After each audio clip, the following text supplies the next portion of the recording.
But just as there are risks to the financial sector, there are also risks to the broader market. Several measures of investor anxiety are flashing extreme readings despite the recent rally. Mike Santoli explains why. Stocks have rebounded to within a few percent of their all-time highs. So why are investors still so fearful? While the panic of the winter market drop has faded, several measures of investor mood show a bit more anxiety than one would expect after a 14% rally over 2 months. Fund managers have built up a bigger cash cushion than usual.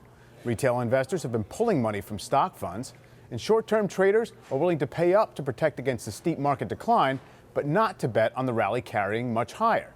The nasty declines of last summer and again early this year remain fresh in many minds. The market has also stayed stalled in a sideways trend for nearly a year and a half, so investors are conditioned to think it's now bumping against a ceiling. And of course, stocks have rallied in part for unsatisfying reasons. Economic growth has again proved disappointing.